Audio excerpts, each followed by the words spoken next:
નમસ્કાર, આપ જોઈ રહ્યા છો યુટીસી ન્યૂઝ વોટર કે ઘર રિપોર્ટરમાં અમે આવી ગયા છે ગોત્રી વિસ્તારમાં, જ્યાં ટાપરિયા પરિવાર છે અને આજે આપણે એ પરિવાર સાથે વાત કરીશું કે લોકસભાની ચૂંટણી 2024ને લઈને જ્યારે તેઓ મતદાન કરવા જશે ત્યારે મતદાન પહેલાં તેમના મનમાં શું ચાલી રહ્યું છે, કેમ કે ચૂંટણી જાહેર થઈ ગઈ છે, નેતાઓ પ્રચાર કરવામાં લાગી પડ્યા છે. નેતાઓના વાયદાઓ સામે મતદારો પણ શું વિચારી રહ્યા છે કે કયા મુદ્દે તેઓ આ વખતે મતદાન કરશે, તેમને કેવો નેતા જોઈએ છે, એ સરકાર જે ચૂંટીને આવશે એ સરકાર પાસેથી તેમની શું અપેક્ષાઓ છે, આ તમામ વસ્તુઓ પર આપણે વાતચીત કરીશું. અને આ જે પરિવાર છે તેમાં 4 સદસ્યો છે, એક નાનું બાળક છે અને આ અલગ અલગ સેક્ટરના લોકો છે. પ્રતિક તાપરિયા છે જે રિયલ એસ્ટેટ સાથે જોડાયેલા છે, તો તેમની સાથે સૌથી પહેલાં આપણે વાત કરીશું. પ્રતિકજી, આપ રિયલ એસ્ટેટથી જોડાયા છો અને આ જે હવે ચૂંટણી આવવાની છે, મતદાન પહેલાં શું ચાલી રહ્યું છે મનમાં? જે પણ સરકાર હોય, ભાવિ સરકાર, એ તમારા માટે શું કરે? રિયલ એસ્ટેટ સેક્ટરમાં કામ કરું છું છેલ્લા બહુ વર્ષોથી. તો મારી એવી ઈચ્છા છે કે તમામ લોકોને એમ્પ્લોયમેન્ટ રિયલ એસ્ટેટ સેક્ટર આપે છે, તો જે પોલિસીઝ હોય કે જે બેનિફિટ્સ હોય એ રિયલ એસ્ટેટના એમ્પ્લોઈઝને મળવું જોઈએ, પ્લસ બિલ્ડર્સને બી બેનિફિટ મળવા જોઈએ. એન્ડ પોલિસીઝ એવી બનવી જોઈએ ગવર્મેન્ટ તરફથી કે ઇન્વેસ્ટર્સ બી અમે એટ્રેક્ટ કરી શકીએ બહારેથી. એવું જરૂરી નથી કે ખાલી બરોડાથી, ફોરેન કન્ટ્રીઝથી કે અધર સ્ટેટથી અમે ઇન્વાઇટ કરી શકીએ અને એમને ગમતું હશે તો એ લોકો બી કરશે, બેનિફિટ મળશે તો કરશે. તમારી પાસે એવા એનઆરઆઈ પણ આવતા હશે, તો શું ડિમાન્ડ હોય છે કે એ લોકો ઇન્ડિયામાં ઇન્વેસ્ટમેન્ટ કરે, તો એ લોકોની ડિમાન્ડ શું હોય છે? એ લોકોની ડિમાન્ડ બહુ સિમ્પલ છે સાહેબ, કે એનઆરઆઈ છે, તમે તમારા ક્વેશ્ચનમાં જેનો આન્સર છે એ છે તો ઇન્ડિયન જ, બરાબર છે. તો એમને સેફટી ફીલ થાય, સૌથી પહેલી વસ્તુ કે ઇન્ડિયામાં હું મારા ઘરમાં ઇન્વેસ્ટ કરું છું.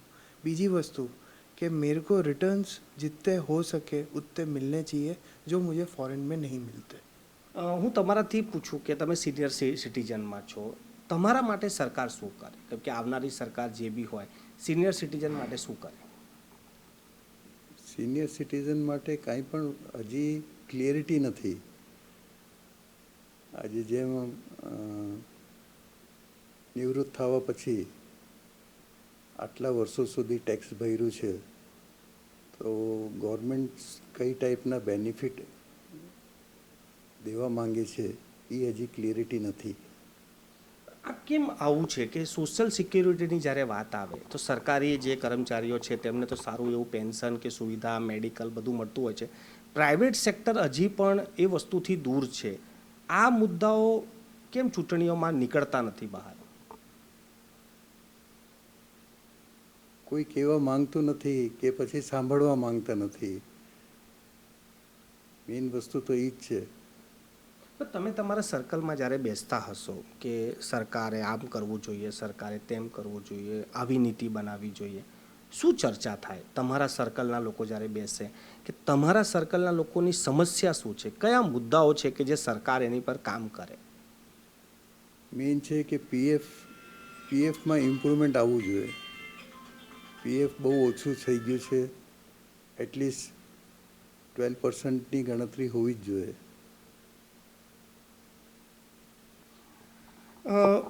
આપ શું કહેવા માગો છો? અત્યારે જે સરકારો છે, ચૂંટણી આવી રહી છે, એક મહિલા તરીકે શું ચાલે છે મનમાં કે કયા મુદ્દે હવે મતદાન થવું જોઈએ? હું તો વધારે વુમન એમ્પાવરમેન્ટમાં માનું છું અને જ્યાં સુધી મેં જોઉં છું તો સરકાર ઘણો બધો એના ઉપર કામ બી કરે છે, પણ જે કંઈ સુવિધાઓ જે આપે છે સરકાર, એ બધા સુધી પહોંચે નહીં પહોંચે એ જવાબદારી સરકાર લેવું જોઈએ. કારણ કે તમે મોટી મોટી વાતો કરો છો કે અમે લેડીઝ માટે આ કરીએ છીએ, તે કરીએ છીએ, પણ એમાં બેનિફિશિયરીઝ કેટલા એ તમારે, આ એક બહુ મોટો પ્રોબ્લેમ છે. મતલબ મને નથી લાગતો કે 50% બી લેડીઝ એનું લાભ લઈ શકે છે. યોજનાઓની માહિતી તમારા સુધી નથી. હા, એટલે ઇવન અગર તમે મને પૂછો તો મને બી 50% સુધી ખબર નથી કે ભાઈ અમારા માટે શું છે કે કંઈ. તો એનું એક અવેરનેસ પ્રોગ્રામ થવું જોઈએ. બસ એ મારો એક આ જ્યારે ચૂંટણીઓ થાય છે તો જે વાયદાઓ થતા હોય કે મંચો પરથી વાતો થતી હોય કે નેતાઓ જ્યારે વાયદા કરે કે અમે આવીશું તો આમ કરીશું તેમ કરીશું, આ બધી વસ્તુમાં આ મુદ્દાઓ નથી હોતા. જેમ એમને કીધું કે પીએફનું વ્યાજ વધવું જોઈએ, સિનિયર સિટીઝનની સિક્યુરિટી નથી કે સોશિયલ સિક્યુરિટી નથી, તમે કહો છો કે મહિલાઓના અવેરનેસ નથી. આ બધી વાતો નથી હોતી ને ધર્મ ને મંદિર ને ભ્રષ્ટાચાર ને એ મુદ્દે જ આખું ચૂંટણી થઈ જતી હોય છે. તો તમારા હિસાબે મુદ્દા ખરેખર શું હોવા જોઈએ ચૂંટણી મુદ્દામાં? તમે જ્યારે વાત કરો તો બીજા ઉપર આરોપ લગાડવા કરતાં તમે જે તમે પોતે સુવિધાઓ આપવાના છે એના ઉપર તમારે હાઇલાઇટ કરવું જોઈએ. અને એનું પાછું કઈ રીતે તમે બધા સુધી પહોંચી શકો છો એ બી એક બહુ મોટું મતલબ ઇમ્પ્લિમેન્ટેશન થવું જોઈએ આવી રીતે. તમે જે હું ફરી એ સવાલ પૂછું છું કે આટલા બધા ચૂંટણીઓ થઈ ગયા છે, દેશમાં લોકો પાર્ટી જોઈને મતદાન કરે છે, વ્યક્તિ જોઈને મતદાન કરે છે કે ભાઈ નેતા કોણ છે, કે પછી પાર્ટી સિમ્બોલ જોઈને મતદાન કરે છે, અને ખરેખર થવું શું જોઈએ? એકચ્યુઅલી છેલ્લા ઘણા વર્ષોથી જે એક પદ્ધતિ ચાલુ હતી એ પ્રમાણે જ બધાના વિચારવાનું થઈ ગયું હતું કે ભાઈ આ રીતે જ થાય છે. ને હવે અવેરનેસ થોડીક વધી છે એટલે ડિમાન્ડ પણ વધી છે. ને હવે કઈ રીતે ગવર્મેન્ટ ઇમ્પ્લિમેન્ટ કરે કોઈ પણ વસ્તુ કહીને, એ બહુ મોટી વસ્તુ છે. આપ જોઈ શકો છો કે વાત યુવાનોની હોય તો યુવાઓ જે સેક્ટરમાં જોબ કરે છે એ સેક્ટર કેવી રીતે પ્રગતિ કરે, એમ્પ્લોયમેન્ટ કેવી રીતે વધે તેની વાત ચાલી રહી છે. બીજા સિનિયર સિટીઝન છે તો તેમનું જે પીએફ જ મેન હોય છે, પ્રોવિડન્ટ ફંડ, અને જે પેન્શન સ્કીમ છે તેના પર પણ અહીંયા ચર્ચા છે. મહિલાઓની વાત કરવામાં આવે તો મહિલાઓ માટે જે યોજનાઓ સરકાર બહાર પાડે છે તો એની પ્રોપર માહિતી એમના સુધી પહોંચતી નથી, જેનો લાભ એ લઈ નથી શકતી. તો આવી બધી વાતો પણ આ પરિવારમાં જોવા મળી છે. હવે આપણે જે પરિવારમાં આવ્યા છે એ પરિવારનું જે કહેવાય છે કે કોઈ પણ ઘર હોય તો એનો સૌથી મહત્ત્વનો જે ભાગ હોય છે એ એનું રસોડું હોય છે. એનાથી સ્વાસ્થ્ય પણ જળવાયેલું રહે છે, તો ત્યાં ખોરાક બનતો હોય છે. અને કહેવાય છે કે આ સમયમાં મોંઘવારી, જ્યારે આપણે વાત મોંઘવારીની કરીએ, કેમ કે આ જે રૂમમાં હું બેઠો છું એ ડ્રોઈંગ રૂમ છે, અહીંયાની કોઈ પણ વસ્તુનો જો ભાવ વધે તો એ તમારા શોખ છે, પરંતુ રસોડાની કોઈ પણ વસ્તુનો જ્યારે ભાવ વધે તો એ જરૂરત છે. કહેવાય છે ગેસના બોટલ, દાળ, તેલ, શક્કરથી લઈને ચોખા સુધી આ તમામ વસ્તુના જ્યારે ભાવ વધ્યા છે ત્યારે જે ગૃહિણી હોય છે, હાઉસવાઈફ હોય છે, એમને ખૂબ તકલીફ પડતી હોય છે, કેમ કે તેમનું તો આખું બજેટ આ રસોડામાં જ પતી જતું હોય છે. મોંઘવારીની સીધી અસર જેને લાગુ પડે છે એવા ઘરના એક સદસ્ય તૃપ્તિ પણ આપણી સાથે છે. તૃપ્તિ, અત્યારના સમયમાં તમે ઘર ચલાવો છો, કઈ કઈ વસ્તુની તકલીફ પડી રહી છે, કઈ કઈ वस्तुમાં मजा આવી રહી છે, બંને वस्तु કહી શકો છો? मज़ा तो इस बात का है कि अभी आजकल हमको बाहर जाते हैं तो सब कुछ इजीली मिल जाता है, वो कोई प्रॉब्लम नहीं है. लेकिन महंगा इतना हो गया है, सब्जी लेने जाएं कि राशन लेने जाएं, हम सोचें कि अगर 500 रुपीज़ लेके निकलेंगे और दोनों चीज़ लेके आ जाएंगे तो पॉसिबल नहीं है. मंथली एक्सपेंसेस इतने हो जाते हैं कि अगर घर के हर मेंबर वर्क करें तब जाके हम उसको कंप्लीट कर पाते हैं. लेकिन ये चीज़ें, दो चीज़ें आपने बता दी कि इजी अवेलेबल सब चीज़ मिल जा रही है, लेकिन ये शहरों की बात है.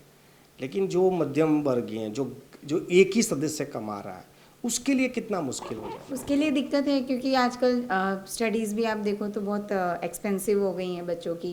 हम छोटी मोटी स्कूल में गवर्नमेंट में पढ़ते हैं बच्चे, ऐसा नहीं है, पढ़ने वाले पढ़ते हैं, लेकिन अगर हम सिटी में रह रहे हैं तो हम अच्छी स्कूल में ही जाके उनका एडमिशन कराते हैं, तो वो भी एक्सपेंसिव होते हैं. प्लस घर के एक्सपेंसेस, फूड है, हम जाते हैं बाहर तो कपड़े हैं, सब्जियां हैं, राशन है, सब महंगा हो गया है आजकल कि एक जन अगर कमाएगा तो घर का खर्चा निकालना बहुत मुश्किल हो जाता है. लेकिन ये जैसे आप बता रहे हो कि महंगाई बढ़ी है, ये बात साफ है. सुविधाएं बढ़ी हैं वो अलग बात है.